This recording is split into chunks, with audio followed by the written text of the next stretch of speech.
वक्फ को लेकर जो दर्द इसलिए है कि वक्फ की जमीन खिसक रही है, एक सत्यापन की सिर्फ बात है, इस बात से परेशानी है। आप क्या सोचते हैं?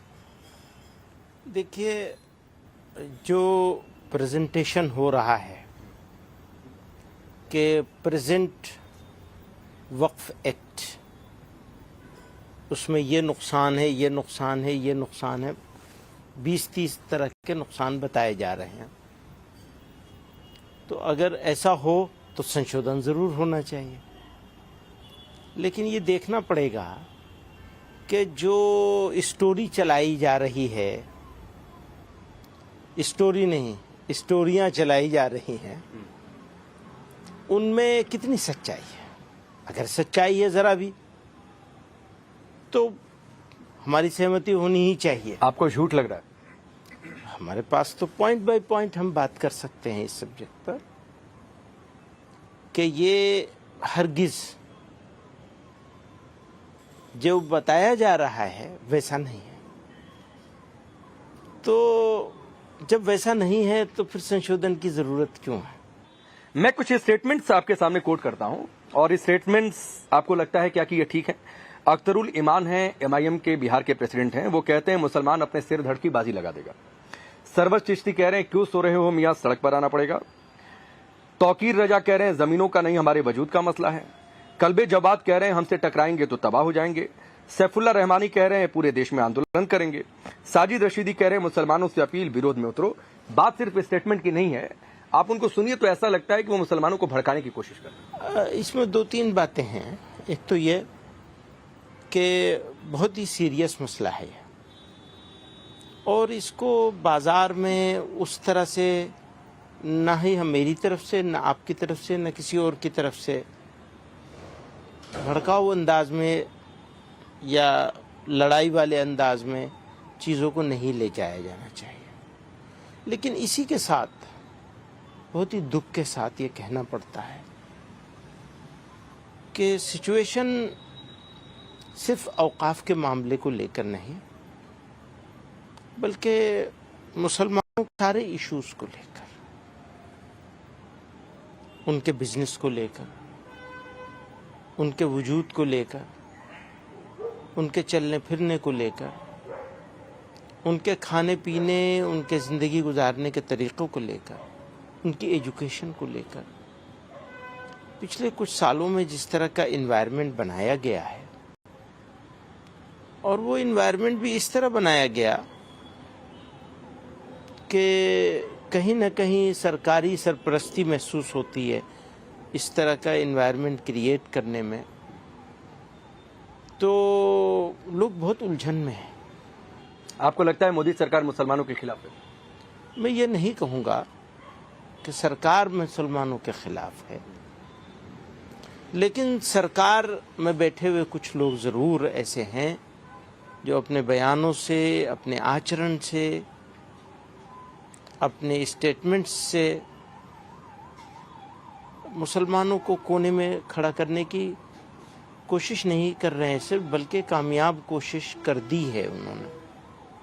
अब इस कोशिश को नाकाम बनाना सरकार ही की जिम्मेदारी थी, है, और सरकार उसमें कामयाब नहीं नज़र आ रही। आप क्यों चाहते हैं कि वक्फ में किसी तरीके का कंट्रोल ना रहे? आप क्यों ये चाहते हैं कि सत्यापन जैसी व्यवस्था ना रहे? आप क्यों ये चाहते हैं कि मुसलमान या इस्लाम धर्म में ऐसी व्यवस्था हो जो किसी भी धर्म में नहीं है? क्या वक्फ जैसी व्यवस्था किसी दूसरे धर्म में? कह रहा हूँ कि ये तीनों चारों बातें जो आपने कही हैं वो रियलिटी के खिलाफ हैं। ख़ास तौर पर आप वक्फ के ऊपर हर सवाल का जवाब मुझसे ले लीजिए, मैं इसके लिए तैयार हूँ। तो सर आप बताइए, वक्फ जैसी व्यवस्था, हाँ। मसलन आप कहते हैं कि वक्फ के पास जितनी प्रॉपर्टीज़ हैं उतनी प्रॉपर्टीज़ किसी और के पास नहीं है। तीसरी बड़ी प्रॉपर्टी, यही मैं कह रहा हूँ, तीसरी सबसे बड़ी। तो 6,48,000 या 84,000 कुछ है एकड़ पूरे मुल्क में। इतनी तो सिर्फ 2 मंदिरों के पास आंध्रा और तमिलनाडु में है, सिर्फ 2 स्टेट में, बाकी तो गिना ही नहीं किया। एक और मज़े की बात है कि वक्फ बोर्ड बनाता कौन है? दिल्ली की जामा मस्जिद से नहीं बनता, या जमीयतुल उलमा हिंद के ऑफिस से नहीं बनता। हम तो एक मेंबर नहीं बना सकते। सेंट्रल गवर्नमेंट बनाती है या स्टेट गवर्नमेंट बनाती है, जितने भी औकाफ का होता है। हमारी डिमांड तो बहुत पुरानी है कि एसजीपीसी की तरह से इसमें इलेक्टोरल सिस्टम होना चाहिए और खुद मुसलमान बनाए। ये दान में दी हुई जमीनें हैं। इंडिया के रहने वाले हिंदी लोगों का आचरण है, हर धर्म के लोगों का ये एक आचरण है। सर, आप दान की जो बात कर रहे हैं, हाँ। एक इसमें ओवैसी ने इस पर बहुत कुछ बोला है कि यूजर बाय यूजर वाले क्लॉज को खत्म करने की बात आ रही है। अच्छा, आपके पास कागज मुझे नहीं है। ये बताइए, बिल्कुल मैं मुकाबला नहीं करना चाहता है हिंदू मंदिरों के मामले से,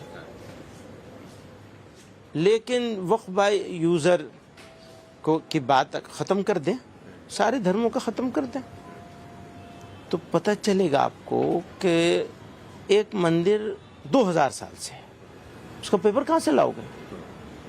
नहीं मिलेगा आपको।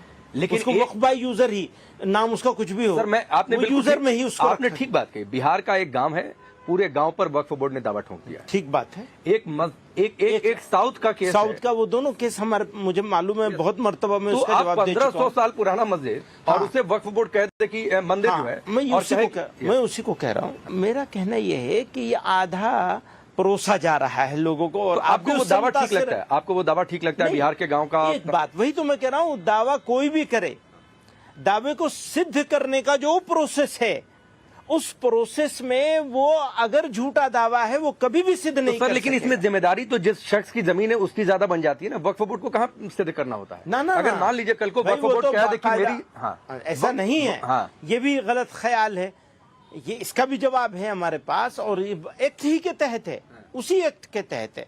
ऐसा बिल्कुल नहीं हो सकता कि वक्फ बोर्ड आके यहाँ मेरे घर को कह देगा या मेरी मस्जिद को कह देगा या मेरे घर को ऑफिस को कह देगा कि जनाब ये तो वक्फ बोर्ड का है तो ले लेगा, या मंदिर को। मंदिर तो बहुत बड़ी चीज होती है। नहीं, ले नहीं लेगा। लेकिन क्या है कि अगर मान लीजिए वक्फ ने मेरे जमीन घर को कह दावा दिया कि किया दावा है, है, दावा तो किया मुझे तो सुना साबित जाएगा। करना पड़ेगा कि ये है। वो प्रोसेस चलेगा भाई, उस प्रोसेस के बगैर कैसे हो जाएगा? उस प्रोसेस में वक्फ बोर्ड को भी साबित करना पड़ेगा, उन्हें भी साबित करना पड़ेगा। जो मंदिरों के लिए जो कवानीन बने हुए हैं उसके लिहाज से वो वक्फ बाय यूजर इतने सालों से मौजूद है, वो साबित करना होगा उन्हें, और इन्हें भी साबित करना होगा कि ये कैसे इसे वक्फ कह रहे हैं। तो अगर ये मामला कोर्ट में ही अगर सीधे चला जा रहा है, अगर मान लीजिए, तो इससे क्या दिक्कत है? क्योंकि दूसरी ओर से ये बात बार बार कही जा रही है कि ऐसी ट्रिब्यूनल तो कहीं और व्यवस्था है नहीं, किसी और दूसरे धर्म में ऐसे भाई ट्रिब्यूनल वो ट्रिब्यूनल भी तो आप, यही तो मैं आपको समझाने की कोशिश कर रहा हूं कि वो डिस्ट्रिक्ट जज होता है किसी डिस्ट्रिक्ट का। तमिलनाडु का वो जिस गांव की आप बात बता रहे हैं, वहां के जिले का कौन सा डिस्ट्रिक्ट होगा, उस डिस्ट्रिक्ट का जज, डिस्ट्रिक्ट जज कौन होगा? वही होगा वक्फ ट्रिब्यूनल। मैं इसलिए ये बात बार बार आपसे पूछ रहा हूं। अब ये लोग समझाते हैं कि वक्फ ट्रिब्यूनल का मतलब ये है कि मौलाना महमूद मदनी के पास आ जाएगा या वक्फ बोर्ड के पास। एक तो मौलाना महमूद मदनी के पास तो वक्फ बोर्ड भी नहीं है। आपने वक्फ बोर्डों को पॉलिटिकल चमचों के हवाले कर रखा है और वो जमीनें बेच रहे हैं, बेचते चले आए। उन्हीं सबको रोकने के लिए ये कानून बनाया गया है, और तो ये रुक गया बहुत कानून पुराना से? नहीं है, काफी कुछ रुका है, काफी कुछ प्रोटेक्शन हो रहा है। हालांकि जितना होना चाहिए उतना फिर भी नहीं हो रहा है। क्यों? आपने गलत लोगों को बिठा रखा है, वो गलत तरीके से चयन करते हैं। एक महिलाओं की एंट्री का लंबी मसला लड़ाई है। महिलाओं की एंट्री का मसला हाँ, है। होना चाहिए, महिलाओं की एंट्री होनी चाहिए, वो एक प्रोसेस होना चाहिए। हम तो यही कहते हैं, आप एक्ट बनाइए एसजीपीसी की तरह से, उसका चयन करने का, उसके इलेक्ट करने का सिस्टम बनाइए, बजाय इसके कि केजरीवाल साहब और अखिलेश साहब और योगी साहब और नीतीश साहब अपनी पसंद के लोगों को ले आए। क्या मतलब है इसका? बड़ी संख्या में मुसलमान इससे पीड़ित हैं। जयपुर में एक खानदान है, नग्गा मियां मस्जिद, शायद आप जानते होंगे। वहां से मुस्लिम परिवार को ही हटा दिया। वो 200 साल से रह रहे हैं, उनको वहां के हजरत साहब ने दिया हुआ था। इसी तरीके से कई सारे ऐसे उदाहरण कई जगहों से हमने रिपोर्ट्स कराई हैं जहां पर मुसलमान पीड़ित हैं। ये मुसलमान कैसे पीड़ित होगा? हटा दिया उनके परिवार को। जयपुर की रिपोर्ट है सर। वो गलत कर रहे होंगे तो हटाया गया होगा। और ये भी नहीं, हो वो सकता 200 है। साल से रह रहे हैं वहां अरे पर। भाई 200 साल से रह रहे हैं, लेकिन वक्फ की जमीन पे क्यों रह रहे हैं? क्यों रहेंगे वक्फ की जमीन पे? वो तो उसी काम के लिए होनी चाहिए, वो गरीबों के लिए, किसी एक परिवार के लिए नहीं है। तो वक्फी जमीन पर दुकानें बन जाती हैं, वो ठीक है? हाँ, दुकान बने और उसका किराया आए, उसको मार्केट रेट पे किराया पे चलाया जाए और उससे गरीब लोगों की मदद हो। यही तो मैं कह रहा हूँ कि पूरी तरह अभी भी यूज नहीं हो रहा है, इसको और अच्छा किया जाना चाहिए, बजाय इसके और खराब कर मतलब आप ये मानने को तैयार नहीं है कि मुसलमान पीड़ित हैं वक्फ बोर्ड की? आप ये बात आप कह करके मुझे भी उसी जगह खड़ा कर रहे हैं जहां और दूसरे 4-5 नाम आपने लिए। आप ये मत कहिए। मैं ये कहना चाहता हूं जो रीजनेबल चीज हो वो जरूर आनी चाहिए, लेकिन ये कानून अनरीजनेबल तरीके से और गलत बुनियादों पे लाया जा रहा है। पहले वो बुनियादों को ठीक कीजिए। ठीक है, मैं एक सवाल और कह रहा हूं, क्योंकि एक मौलाना की बार बार चर्चा होती है, मैं पूछ ही लेता हूं, कई सारे का मैंने नाम ले लिया। मौलाना तौकीर रजा, वो कह रहे हैं मुसलमानों सड़क पर आ जाओ, वक्फ को लेकर उनसे सवाल पूछा गया, कह रहे हैं आरएसएस आतंकी संगठन है, वही सब करवा रहा। क्या कहेंगे? तो आपको उनसे पूछना चाहिए ना, वो मौजूद हैं और उनके खिलाफ इतने सारे केसेस हैं, फला है, उनसे पूछिए कि भाई ऐसी बात उन्होंने क्यों कही है और क्या कही है, किस तरह कही है, किस कॉन्टेक्स्ट में कही है, कब कही है, ये सब चीजें सामने आनी चाहिए। आरएसएस के बारे में आपकी राय तौकीर रजा से मैच करती है या अलग है? देखिए, बहुत सारे डिफरेंसेस हैं हमारे आरएसएस के साथ, बहुत सारे डिफरेंसेस हैं, लेकिन मैं किसी की जबान, किसी के अल्फाज आप मेरे मुंह में क्यों डाल रहे हैं? मतलब आतंकी संगठन कहना गलत है? नहीं, आप मेरे मुंह में क्यों डालना चाहते हैं उनकी बात?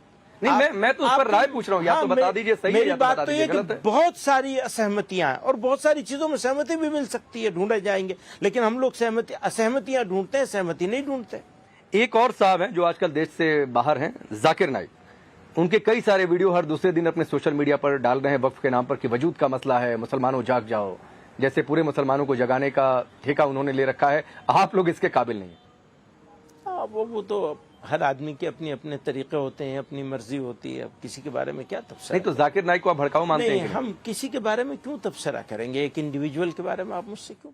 नहीं सर, वो पूरे मुसलमान कौम को लेकर वो बोल रहे हैं कि बोलने को तो कोई भी बोल सकता है ना, सारे हिंदुओं को लेकर कितने सारे लोग बोलते हैं, सारी बातें बोलते ही है ना, तो फिर उधर से भी बोलते हैं ना, उधर से भी नारे लगते हैं, दोनों ओर से लगते हैं।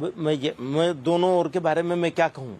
आप अभी जाकिर नाइक साहब के बारे में कह रहे हैं, मैं और दूसरों के बारे में। जाकिर नाइक भड़काऊ है कि नहीं देश के लिए खतरनाक है? मेरा यही तो कहना है कि आप इंडिविजुअल के बारे में क्यों पूछ रहे हैं? इश्यूज के बारे में पूछिए मुझसे। अच्छा, आपने एक कानून बनाने की मांग रखी है, इस्लामोफोबिया, आप कह रहे हैं कि इस पर एक कानून बन जाना चाहिए, तो आप ये टर्म ही क्यों लेकर आ रहे हैं? आपको लगता है कि इस देश में इस्लामोफोबिया जैसी चीज है? मैं ये कह रहा हूं कि हेट क्राइम, हेट स्पीचेस, इसके खिलाफ कानून आना चाहिए। इसमें क्या बुराई है? मैं हेट के बारे में बात कर रहा हूं। नहीं, हेट के बारे में आप बात करें, ठीक है, बस, लेकिन आप कहें कि इस्लामोफोबिया पर कानून आना चाहिए। भाई मैं तो हेट क्राइम के बारे में बात कर रहा हूं, जो इस्लामोफोबिया पर नहीं आना चाहिए। भाई इस्लामोफोबिया भी, इसमें आज की तारीख में सबसे ज्यादा इंसिडेंट, सबसे ज्यादा इश्यूज इस्लामोफोबिक है। आपको लगता है कि देश में, हिंदुस्तान में इस्लामोफोबिया है? इस्लामोफोबिक कुछ एक बहुत बड़ा षड्यंत्र करके अलग अलग तरीकों से इस देश की जनता को इस्लामोफोबिक बनाने की कोशिश की जा रही है और लगातार इंसिडेंट्स हो रहे हैं। नहीं सर, इस्लामोफोबिया है और इस्लामोफोबिक बनाने की कोशिश की जा रही है, दोनों अलग अलग बातें हैं। इस्लामोफोबिया अलग कैसे होगा? जब तक आप इस्लामोफोबिया क्रिएट नहीं करेंगे तब तक लोग इस्लामोफोबिक होंगे नहीं। तो सरतन से जुदा के जो नारे लगे उनको क्या कहेंगे आप? उसकी सबसे ज्यादा मजम्मत तो हम नहीं करिए, वो आपको पता भी नहीं चलती है। अगर आप वरना आपको सवाल करने की, सर जी सुन लीजिए, आपको सवाल करने की जरूरत ही नहीं रहती अगर आपने वो देखा होता। उनसे ये लग रहा है कि आप ये कहना चाहते हैं कि इस देश में मुसलमान खतरे में है? नहीं, आप फिर दूसरी तरफ ले जा रहे हैं, यही तो आपका कमाल है। आपका कमाल है। मेरा क्या है? आपका शुक्रिया अदा बीजेपी कहती है कि हिंदू खतरे में है, दूसरी पार्टियां कहती हैं कि बीजेपी की वजह से मुसलमान खतरे में है। खतरे में कोई आपकी इन बातों से आपने कह दिया कि पूरी सिविल सोसाइटी उस समय खड़ी नहीं हुई। देखिए, खतरे हमने खुद कहा कि अगर कोई भी बयान अगर खिलाफत में है और गलत है किसी के लिए, चाहे वो आपने जो बात कही प्रॉफिट साहब के लिए हो या किसी भी धर्म के जो ईश्वर हैं उनके लिए हो, तो वो गलत है। जिस तरह से उसको कहा जाना चाहिए उस तरह उसको नहीं कहा जा रहा है। सोसाइटी कुछ नहीं बोल रही है, खामोश बैठी है। तो बात क्या हो गई है?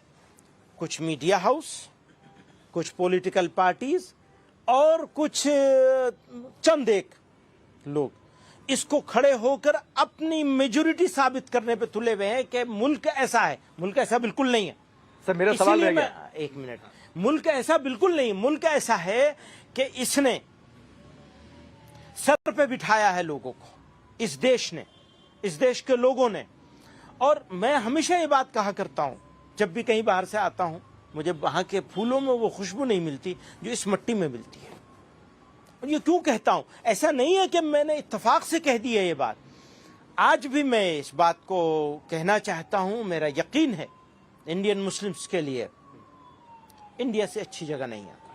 आज तो सर मैं फिर भी कहता हूं। क्यों, मेरा सवाल रह गया कि लेकिन- क्या इस देश में मुसलमान खतरे में है, आप मानते हैं सर? मैं तो इस सवाल का जवाब ही देने में इतनी सारी तो सर बातें हाँ या कर ना रहा में हूं। बता दीजिए ना। हाँ ना में क्या बात है? मेरा ये कहता हूं बकवास है ये सब, ना हिंदू खतरे में ना मुसलमान खतरे में। लेकिन जो सिचुएशन है बहुत गंभीर है, खतरे में डालने की कोशिश हो रही है। बहुत गंभीर सिचुएशन है। उस सिचुएशन को ठीक तरीके से एड्रेस करना होगा, और खास तौर से पांडे जी आप जैसे लोगों तो को। सर ये सिचुएशन आपको तब नहीं समझ में आती है जब सूरत के एक पंडाल में एक समुदाय जाकर वहां पर पत्थरबाजी कर देता है गणेश पूजा के दौरान, ठीक है, और उसमें मदरसे की इन्वॉल्वमेंट खुलकर सामने आती है, आती है जो बिल्कुल। अभी तक इन्वेस्टिगेशन की हाँ, वो बात ठीक है। है। लखनऊ में घर में घुसकर गणेश मूर्ति तोड़ दी जाती है। मांड्या में आप जाकर देख लीजिए जो तस्वीरें वहां पर सामने आई। उससे हिंदू खतरे में आ गया है। नहीं, मैं ये बिल्कुल नहीं कह रहा हूं। आप ये चाहते मैंने ये बिल्कुल नहीं कहा आप सर। ये चाह- तो उनको आप ये किसने समझ- प्रोवोक किया सर? आप ये समझ रहे हैं, आप ये समझ रहे हैं कि हम लोग उसका विरोध नहीं कर रहे हैं। नहीं, मैं आपकी राय, क्योंकि आपको इस देश के आपके कौम की एक राय बहुत कर बड़ी रहे- आबादी राय आपको लेने के- फॉलो करती है सर राय लेने के लिए सवाल दूसरी तरह से होगा, फिर वो इस तरह सवाल नहीं होगा जिस तरह आप सवाल कर रहे हैं। ये सवाल तो आपका, अगर मैं इस पर जरा भी राय दूं तो इसका मतलब ये होगा कि मैंने ये मान लिया कि सारा काम मुसलमान ही कर रहा है। तो ये वो मेरी राय लेनी है, वो दूसरी तरह आप सवाल करेंगे। और मेरे ऊपर, मेरे सर पे रख देना है तो सवाल इसी तरह होगा जैसा आप कर रहे हैं सर।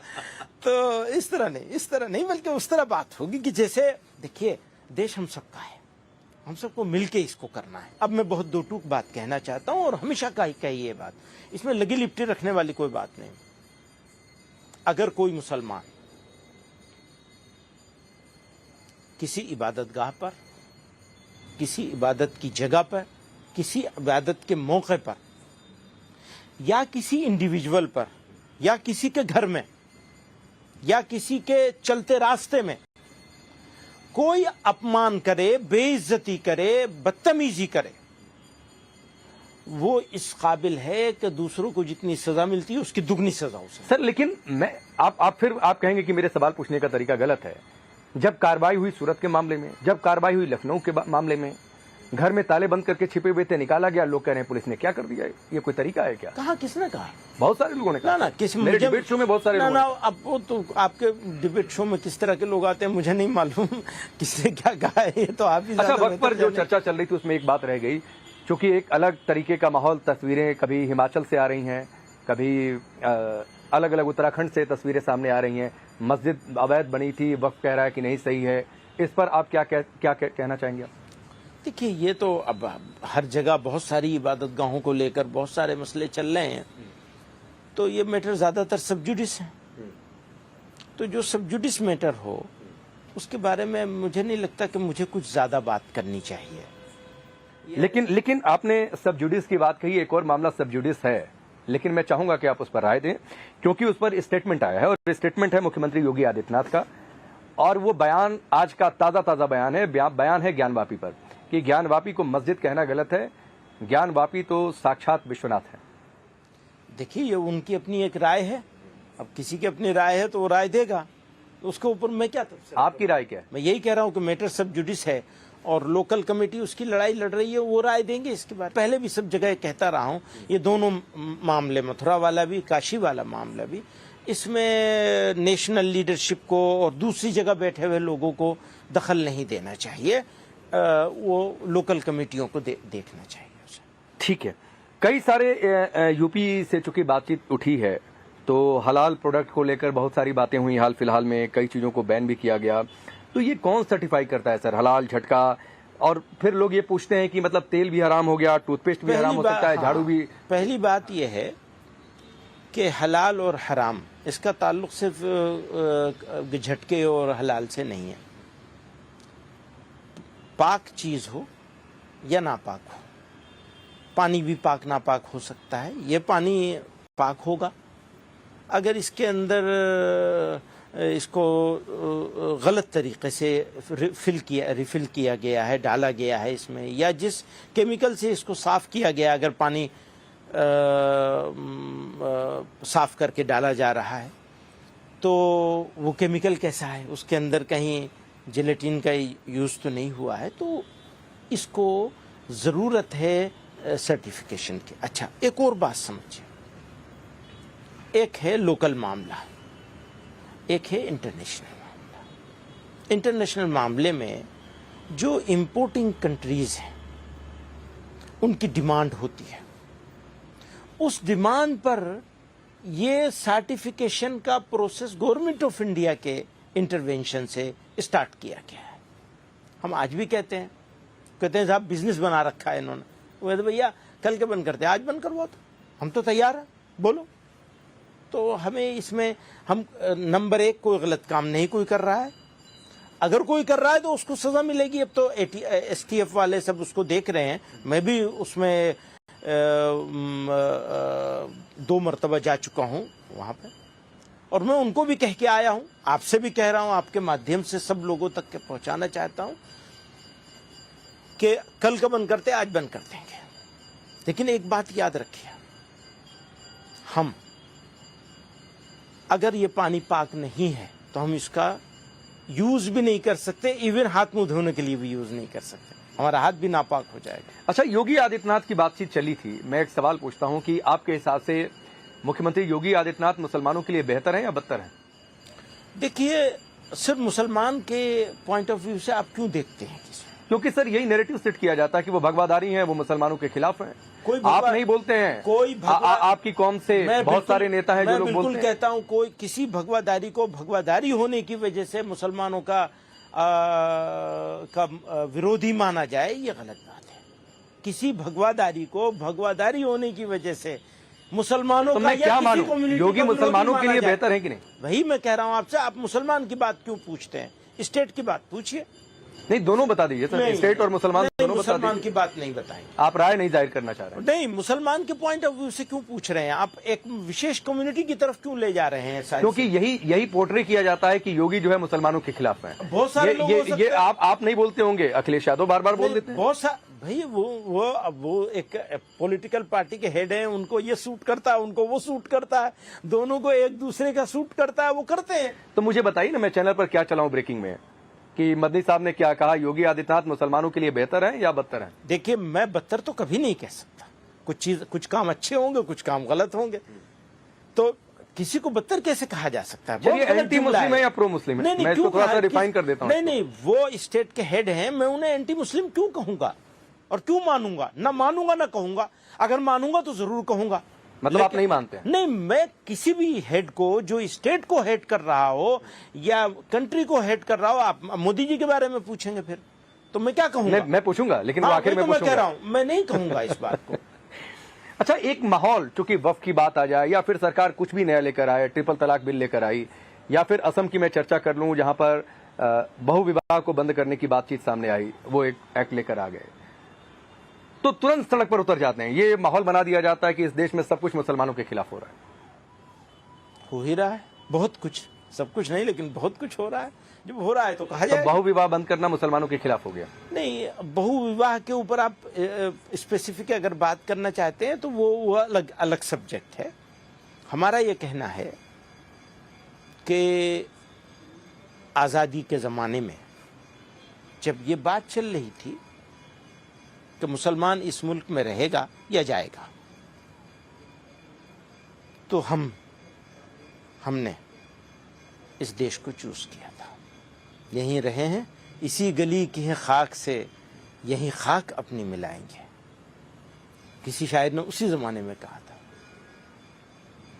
तो हमने इंडिया को चूज किया था और इंडिया के फाउंडर्स ने ये कमिटमेंट किया था हमारे साथ कि मजहबी मामलात में दखल नहीं दिया जाएगा। मैं बहुविवाह का पक्षधर नहीं हूं और मुसलमान भी इसको अपने आचरण में नहीं लाए हुए हैं। ये आप सर्वे से पता चल जाएगा आपको, उनके आचरण में नहीं है। मान लो अगर आचरण में होता है, एक बहुत बड़ी परसेंटेज इसमें मुब्तला होती है और इससे सोशल डिसऑर्डर हो रहा होता, तो उसको जरूर किया जाना चाहिए था, कुछ ना कुछ चिंतन करना चाहिए था। तो फिर तो विरोधी नहीं होना बैठना चाहिए। हाँ, वही आपस में बैठते। नहीं, फिर तो बहुविवाह बंद हो जाए, इस पर विरोधी नहीं होना चाहिए। वही तो मैं कह रहा हूं, जब है नहीं कोई चीज, अननेसेसरी जबरदस्ती एक ऐसा काम किया जा रहा है जिसको उस जमाने की लीगी कहा करते थे। तुम यहाँ रह रहे हो, सुनिए, हाँ। तुम यहाँ रह रहे हो, तुम्हारे साथ ये होगा, ये होगा, ये होगा, ये होगा, ये होगा। आप उसको सच करने पे तुले हुए हैं कि जिन्ना ने जो कहा था वो सारा सही है। नहीं सर, तो लेकिन आपने कोने में खड़ा मदनी साहब, आप दोनों तरीके की बातें कर रहे हैं। आप कह रहे हैं ऐसा होता भी नहीं है, फिर आप विरोध भी नहीं कर रहे हैं, आप समर्थन भी नहीं कर रहे हैं ना कि नहीं होता है, लेकिन एक इस्लामिक लॉ है, आप उसको क्यों तोड़ना चाहते हैं, क्यों खत्म करना? तो आप चाहते हैं शरीयत के हिसाब से देश चले? नो भाई, देश तो मुसलमान शरीयत के हिसाब से चल रहा है, वो चलेगा। देश के हिसाब से चलेगा, अपने संविधान से चलेगा, कानून से चलेगा, वो चल रहा है। उसमें प्रॉब्लम कहां से आ रही है, यही तो मेरा सवाल। अच्छा, एक चीज और है, चूंकि मैं उधर चला ही गया, एक और मसला है, मैं बहुत ज्यादा समय आपका नहीं लूंगा। एक और मसला है कि लड़कियों के विवाह की उम्र क्या होनी चाहिए। चूंकि असम की बातचीत आई तो वहां पर यह हुआ कि अब जो नाबालिग हैं उनका रजिस्ट्रेशन नहीं हो पाएगा। रजिस्ट्रेशन नाबालिग बच्चियों का निकाह बिल्कुल नहीं होना चाहिए। तो आप ये मानते हैं कि 18 के नीचे अगर कानून ये कहता है कि 18 की बात तो अलग है, 21 भी करने जा रहे हैं, शायद हो भी है, हिमाचल में हो गया। हाँ, तो वो ठीक है। वहां तो कांग्रेस की सरकार ने किया। तो मेरा कहना यह है कि नाबालिग बच्ची का निकाह बिल्कुल नहीं होना चाहिए। उम्र क्या होनी चाहिए? उम्र तो हमारे अभी हाई कोर्टों ने, कितने हाई कोर्ट ने, 3 हाई कोर्ट हैं गालिबन, मैं आपको भेज दूंगा। नहीं, मसला तो सुप्रीम कोर्ट में भी है। हाँ, उन्होंने फैसला कर दिया कि पुबर्टी के लिए एज नहीं है, बल्कि एक खास सिचुएशन है, लड़के के लिए भी लड़की के लिए भी। ये जो जुवेनाइल एक्ट है ना, मुझे उसके ऊपर भी एतराज है, बहुत सख्त एतराज है। मैं कहता हूं जुवेनाइल एक्ट जो है वो उम्र के हिसाब से नहीं होना चाहिए, पुबर्टी के हिसाब से होना चाहिए। तो आप ये नहीं एक्सेप्टेड। तो मदनी साहब, आप इतनी प्रोग्रेसिव सोच रखते हैं, हाँ? जमीयत को आप हेट कर रहे हैं और आप ये चाहते हैं कि अगर कोई लड़की अगर कोई लड़की जो है 15 साल की उम्र में भी अगर विवाह के लायक आपके हिसाब से हो जाए तो शादी निकाह हो जाने चाहिए। सर, मेरी सोच के को तो आप कभी प्रोग्रेसिव मान ही नहीं सकते। नहीं, मैं मान आप कई बार खुलकर बोल रहे हैं। मुझे आपको स्पेसिफिक सवाल पर कोने में ले नहीं तो सर देखिए, तो सर अच्छा चलिए मान लीजिए कि मैं नहीं मानता हूं, तो आप तो अपने को प्रोग्रेसिव मानते हैं ना? नहीं, मैं नहीं मानता। आप भी नहीं मानते? मैं आप इसलिए कि आपके सामने बैठा हूं, तो मेरे मानने से क्या होगा? आप जो मानेंगे वो चलेगा, मार्केट में वही बिकेगा जो दिखेगा, और वो आप दिखा वो रहे हैं। नहीं सर, मैं तो आपको दिखा रहा हूं। सर, मैं आपसे कहता हूं, ये बहस नहीं है कि 15 साल की है, बहस ये है कि पुबर्टी हो तो वो नहीं। तो सर ये बहस होती है ना। अच्छा, और मुख्तलिफ कोर्टों ने इसके ऊपर टिप्पणियां भी की हैं, लिखा भी है। आगे जाकर के मुझे इस बात का यकीन है, बल्कि मुझे और आपको मिलकर के ये तहरीक चलानी चाहिए, जुवेनाइल एक्ट के लिए भी और इसके लिए भी, दोनों। जुवेनाइल एक्ट में जो एज को रख दिया है और उसकी वजह से बहुत सारे क्राइम हो रहे हैं, खासतौर से रेप के क्राइम, स्पेशली रेप के क्राइम हो रहे हैं, आसानी से छूट जाते हैं वो। प्लीज आप हमारी बच्चियों के साथ खिलवाड़ मत कीजिए। तो सर हमारी से मुराद ये इस देश की बच्ची। मदनी साहब, 15 साल की उम्र में एक लड़की को वैवाहिक जीवन नहीं कह रहा नहीं, तो क्यों अगर आपके हिसाब से अगर उसको कल को आप 12 साल कहेंगे, 15 कहेंगे, बिल्कुल ये बात बिल्कुल सही बात है। नो, मैं उसकी बात नहीं कर रहा हूँ, मैं एक सिद्धांतिक बात कर रहा हूँ। आप इसलिए कि शरीयत में बात ले जा रहे हैं, इसलिए कि इस्लाम में। भाई इस्लाम की बात ही नहीं कर रहा हूँ मैं कहा इस्लाम की बात कर रहा हूं? आप मुझे जबरदस्ती मेरे मुंह से इस्लाम की बात करवाना चाह रहे हैं। भाई साहब, हम इस मुल्क में रहते हैं, हम सब इस मुल्क के शहरी हैं, हमारे सामने हमारी बहनों बच्चियों के साथ ऐसे ऐसे वाक़े हो रहे हैं दर्दनाक। कुछ दिखते हैं, कुछ दिखते नहीं है। कलकत्ता वाला हमको बहुत दिख गया, उत्तराखंड वाला हमको नहीं दिखा, तो हमको दिखता भी नहीं है। सिलेक्टिव है हमारी, वो चश्मे भी हमारे सिलेक्टिव है।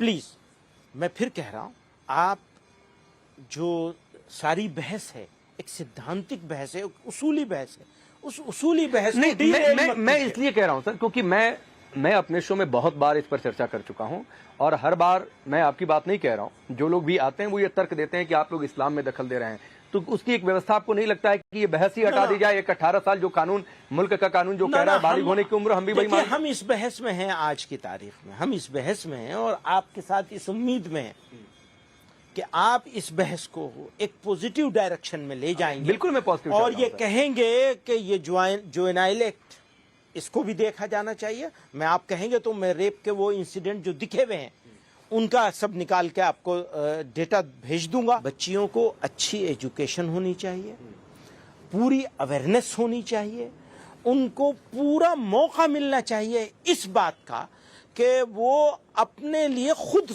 चुनने की उनके अंदर समझ डेवलप हो जाए, तब उनकी शादी होनी चाहिए। एक 2-4 मिनट और आपका।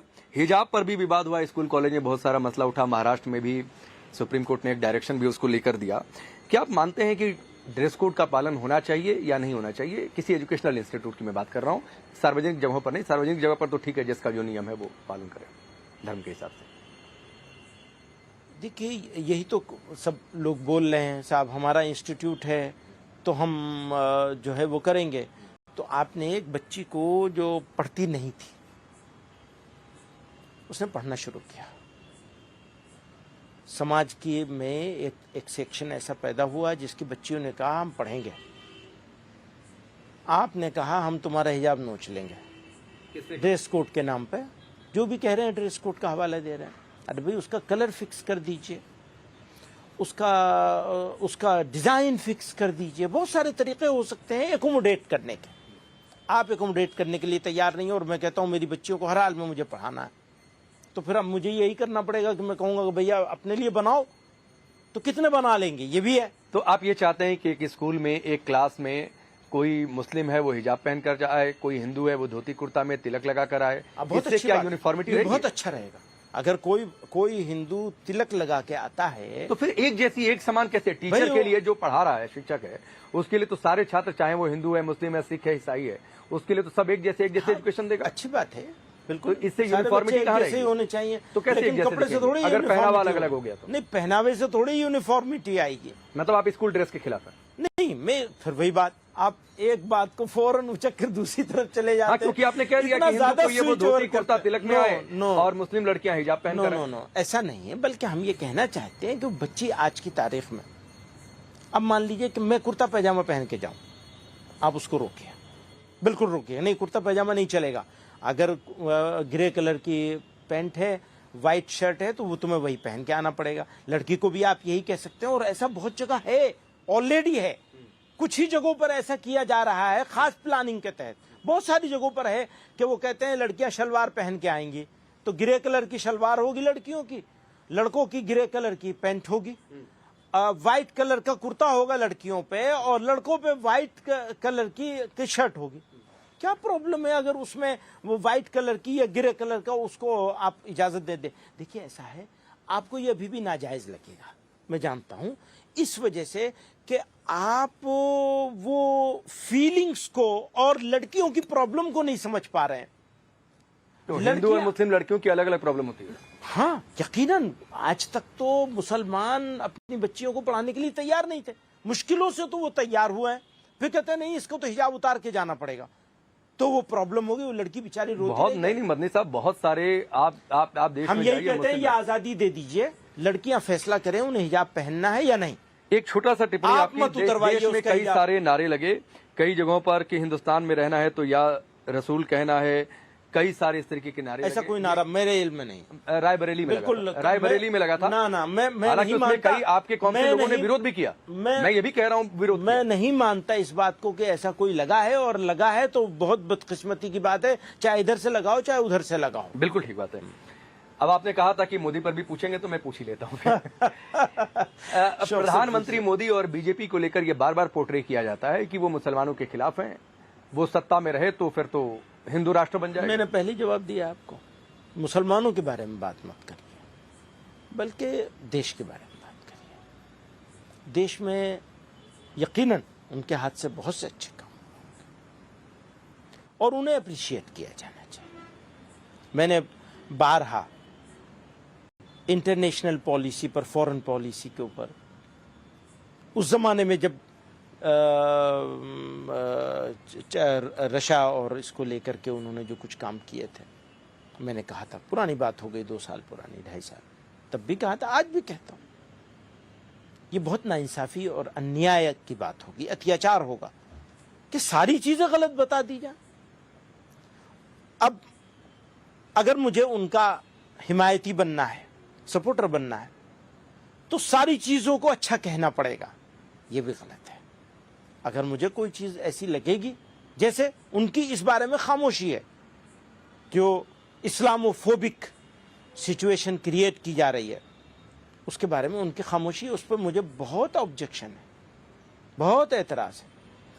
लेकिन उनकी बहुत सारी चीजें हैं जिसके ऊपर मैं तारीफ कर सकता हूँ, बहुत सारी तारीफ। मैं योगी वाला सवाल इनके लिए भी पूछ लेता हूँ कि मुसलमानों के लिए बेहतर है या मुसलमानों के खिलाफ है? अगर देश के लिए बेहतर है तो सबके लिए बेहतर है। तो देश के लिए बेहतर है या देश के खिलाफ है? ये तो देश वाले फैसला करेंगे। आप भी तो देश के हैं। मैं यही बता रहा हूँ ना कि आप मुझसे मुसलमानों के कॉन्टेक्स्ट में इस तरह से सवाल करेंगे तो मेरे लिए बहुत मुश्किल होगा ये बात कि मैं ये कहूँ कि बहुत बदतर है। ये कैसे हो सकता? कोई आदमी नहीं तो चलिए मैं इसको थोड़ा सा डिफाइन कर देता हूँ। एंटी मुस्लिम होने का नैरेटिव जो विपक्षी पार्टियां सेट करती हैं, वो सिर्फ वोट बैंक के लिए सेट करती हैं या प्रधानमंत्री मोदी एंटी मुस्लिम है? क्योंकि वो कहती हैं कि ये मस्जिदों में नहीं जाते हैं, मुसलमानों से बात नहीं करते हैं, जबकि हमने अगर वो मस्जिदों में जाने लगेंगे, अगर वो मस्जिदों में जाने लगेंगे, अगर वो रोजा इफ्तार कराने लगेंगे, अगर वो टोपी पहनने लगेंगे, तो क्या मुसलमानों के लिए बहुत अच्छे हो जाएंगे? मैं तो नहीं मानता इस बात को, कभी भी नहीं मानता इस बात। तो चलिए बता दीजिए सर, एंटी मुस्लिम होने का नैरेटिव सही है या गलत? यही तो कह रहा हूं कि अगर वो मस्जिदों में जाने लगे, अगर वो टोपी ओढ़ने लगे, नहीं मैंने छोड़ी दिया। लोग क्या करते हैं सर, लोग क्या करते हैं, टोपी ओढ़ के दूसरों को टोपी उड़ाते हैं। आप किसके लिए बोल रहे हैं? कोई भी हो, कांग्रेस के लिए? नहीं, अब आप फिर वही बात आप कहीं से कहीं ले जाएंगे, ये नहीं। बल्कि मैं ये कह रहा हूं कि आप धार्मिक चिन्ह, जैसे कोई मुझे कहने लगे कि तुम तिलक नहीं लगाते हो, तो मैं तिलक नहीं लगाऊंगा, तो मैं क्या हिंदुओं के लिए बुरा हो जाऊंगा? ये नहीं होता। हमें ये देखना है कि ओवरऑल क्या है और एक्शंस क्या है। तो हमें इस तरह से आप अलामतों सेफ साइड ले रहे हैं कि ना मैं आलोचना करूंगा, ना मैं तारीफ करूंगा, अभी करी है, और ना मैं ये कहूंगा कि वो मुस्लिमों के लिए बेहतर है। अभी आलोचना करी है, अभी आलोचना करिए। आप इसको ब्रेकिंग न्यूज बनाना चाहते हैं कि मैं ये कह दूं कि वो बहुत बदतर है। नहीं, कैसी बात? आप अच्छा बोल दीजिए, हम वो चलाएंगे। नहीं, क्यों भाई, मैं अच्छा, या फिर बोल दीजिए कि एंटी मुस्लिम होने का नैरेटिव सेट नहीं है, अलग अलग सेलेक्टिव मामले में अलग अलग नहीं, आप ये इसको इस तरह नहीं, इस तरह कहेंगे कि हमारे सामने बहुत सारी चीजें ऐसी हैं जिनमें उनको एक्शन लेना चाहिए और उनका नजर नहीं आता है। अब जैसे मणिपुर की ही शिकायत है लोगों को, तो है, अब उसको क्या करेंगे? वहां तो कोई मुसलमान का इश्यू नहीं है। मुस्लिमों से क्या लेने देना? वही कह रहा हूं कि उसका मुस्लिमों से कोई लेने देना नहीं है, तो वो उनकी कार्यशैली भी हो सकती है। इस देश में गाजा फिलिस्तीन का जो संघर्ष हुआ, इजराइल जो उधर गया, तो फिलिस्तीन का समर्थन करिए, ठीक है, वो इस देश की पॉलिसी में रहा है, उससे कोई गुरेज नहीं है। लेकिन ये कि उसको मुस्लिम से जोड़ देना, फिर वो बांग्लादेश वाले वहां पर हिंदू मारे गए, उन पर चुप हो जाना, आपको नहीं हुआ है?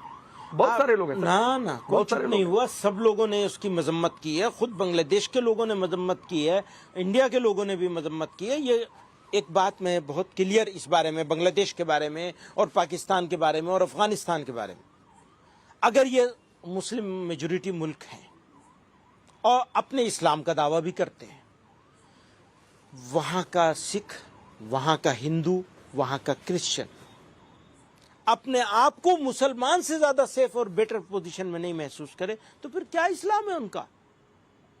क्या इस्लाम है? क्या बहुत नॉनसेंस है वो इस्लाम।